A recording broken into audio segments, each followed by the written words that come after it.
Hey there, we're Talia and Ophi Edut, identical twins and astrologers. Welcome to AstroTwins Radio, where we bring the stars down to Earth. Hello, it's Ophi. Welcome to June 2024. Can't believe we're at the mid-year mark, but here we are. Feels like we were just starting this podcast 6 months ago. What a difference half a year can make. So these are going to be your cosmic cliff notes, your monthly cheat sheet. If you want to know all the things that the stars are doing for you, head on over to astrostyle.com and read your monthly horoscope. But I'm going to give you the bulleted, quickie, Sagittarius style rundown of how things are shifting. And they really are, because midway through the year, we have planets moving in a new direction. The first half of the year, we had what I call the cosmic clustering.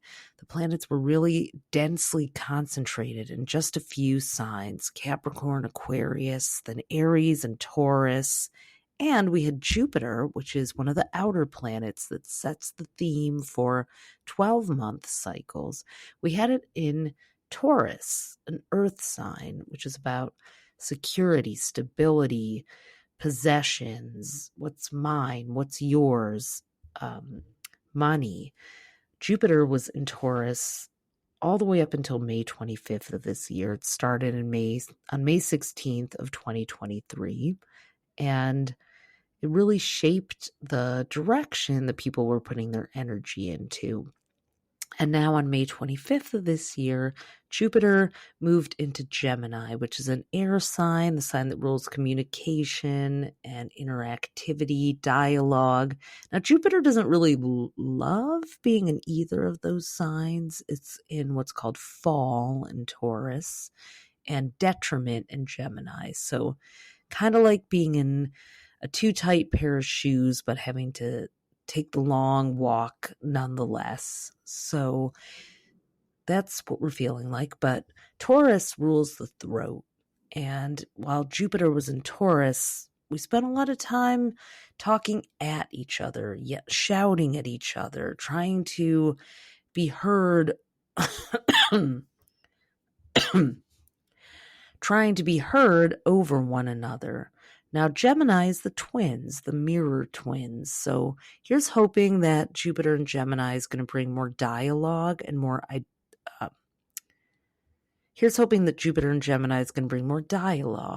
exchanges of ideas between people in the second half of the year. It's in Gemini until June 9th of 2025. So we have a whole year of that. Last time it was there was from mid-2012 to mid-2013. So you may be seeing some repeating themes. Look back to your life at that time if you can remember. So June is a very Gemini-filled month. We've got Mercury, Venus, the new moon, Jupiter, and the sun here, all the way until the summer solstice, Cancer season, which starts on June 20th.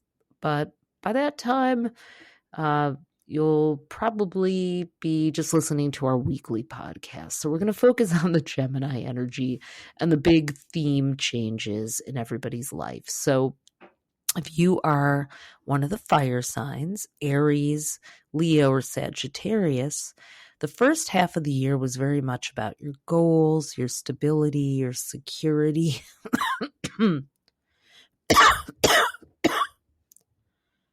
The first half of the year was very much about your goals, your stability, your security, putting things in place, responsibility, things that fire signs don't necessarily love. You'll do it. You'll even do it well, but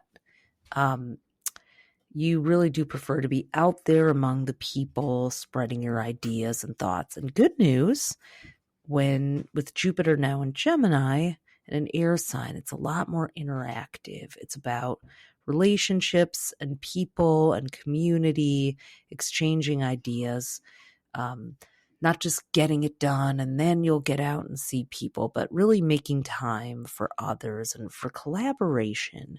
Fire signs are independent, but when you try to do too much alone, it gets really overwhelming. It's not good for any human. So really, you'll be much more in the spirit of teaming up now with Jupiter and Gemini.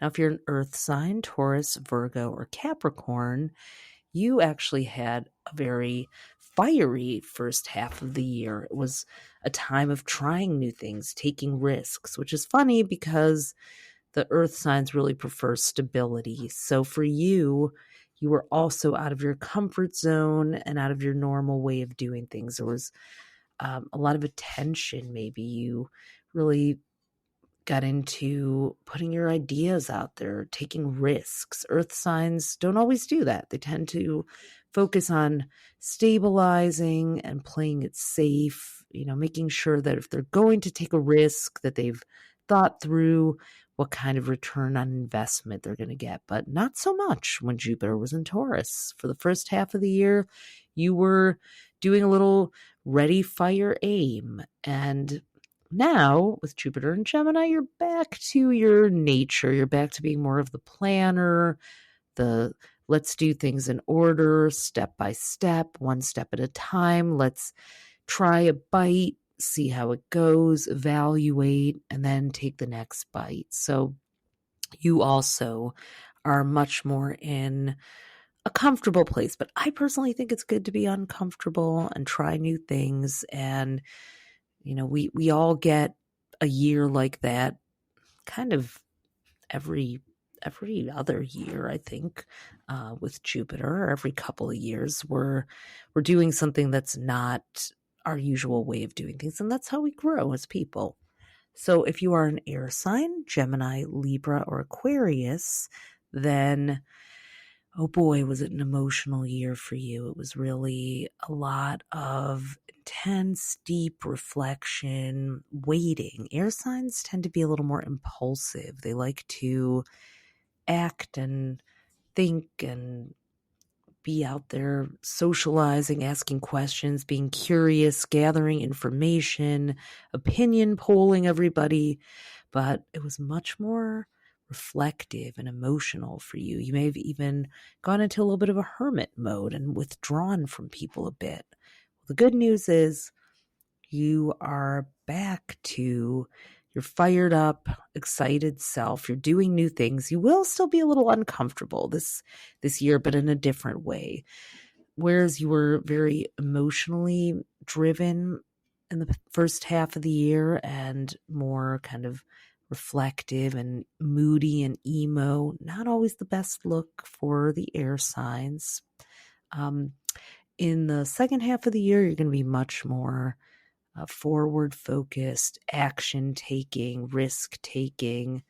You're not as big of a risk taker as the fire signs. You do like to think about things, and you're not going to do that as much. You're actually going to just go for it and try something and let yourself get a little messy and experimental and make some mistakes. You may find out in the second half of 2024 about a lot of things that you actually don't like as much as ones that you do, but you're going to find that out through trial and error, not through observing and kind of avoiding and saying, I don't think I would like that, so I'm not going to do it. You're going to just jump right in the pool and then be like, I think the water's a little cold. Maybe I'll get out now. Or maybe I'll stay in and swim and warm up and have some fun. You never know. You won't know until you jump in, air signs. So Gemini, Libra, and Aquarius, that is what there is to do for you in this second half of the year. Now, if you are a water sign, Cancer, Scorpio, or Pisces, it was a very social first half of the year. You were very much not your usual, I wouldn't call water signs all introverted, because I know a lot of very social water signs, very outgoing water signs, but you do tend to like to be the host or have some kind of control over the group in a lot of ways. So you experimented with groups, new social circles, putting yourself out there with people. And now that Jupiter's in Gemini in the second half of the year, it's more of a watery energy for you again. You may go back into your cove, your cave, your cocoon. Don't stay in there too much. Like, don't go and isolate yourself, because Jupiter is very expansive, but do make time for creativity, for rejuvenation. If you are taking in a lot of other people's energy, then you're going to need to go and unwind, wring out the sponge, and make sure you haven't taken in too much, and you can still, have time for yourself, have time to relax. Meditation, contemplation. It's all about that balance and that negative space. And for water signs, I have a water sign friend who pulled a tarot card, and it was the Four of Cups, which is this guy sitting under the tree and being handed a cup that he's kind of looking away from. And her interpretation of it was, yeah, I'm full. I've gotten too much information, too many invitations, too many offers. I want to sit here and just wait a minute, wait a beat before I just take what's being offered to me. Even if it's a great offer, I don't know if I want it. I want to give myself a minute to really feel into that. So if you're a Cancer, Scorpio, or Pisces, that's likely to be how you may have had a new wave of emotion and a new desire to kind of withdraw, pull back, and process because you just haven't taken the time to do that. So for all of us, Gemini energy can be a little frenetic. If you're noticing that you're feeling a little anxious lately, or you're in your head, you're suddenly a lot more mental, analyzing things, feeling nervous. That is the Gemini effect. We are in Gemini season 2. So I think it's just kind of going to settle in. I feel like it already is a little bit, but it started out almost feeling like a simulated Mercury retrograde for a lot of people. Now, Mercury is the ruler of Gemini. I can't even tell you how many electronic and tech and back end things broke down that week of May 20th when the sun went into Gemini and Jupiter at the end of the week. So it's leveling off. Gemini also rules vehicles and things with wheels. So if you're thinking about a bike or a car or a scooter or something with wheels that you're in need of newly, the second half of the year and June in particular is a good time to look around for that. So Gemini also rules information, books and podcasts and learning. So you might get your appetite back for some skill building workshops or great reads this summer, or some new podcasts, or maybe to do one of your own.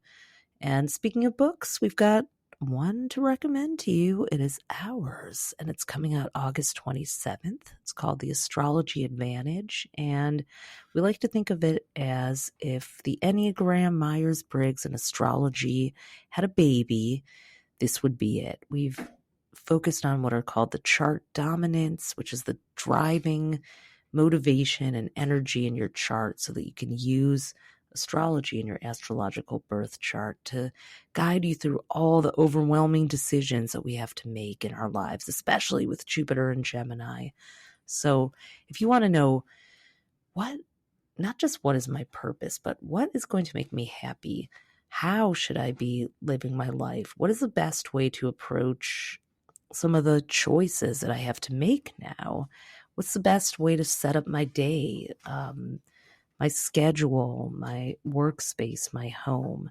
The Astrology Advantage has broken your whole chart down into 3 archetypes: innovator, authority, and maven. We call it I Am, the I Am system.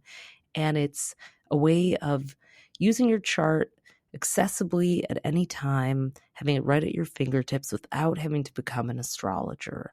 So you can pre-order yours and get entered into all the amazing summer opportunities that we're offering. Head over to astrostyle.com/astrology-advantage, and it's in the show notes. You can click on the link and grab that and get entered into all the goodness. So here's wishing you a great June. Head over to AstroStyle, dive into your full monthly horoscope, and I'll see you on the weekly pod. As always, thanks for listening. You can discover more of your star power at astrocell.com and be sure to follow us on social at AstroTwins. Join us next time for more cosmic fun.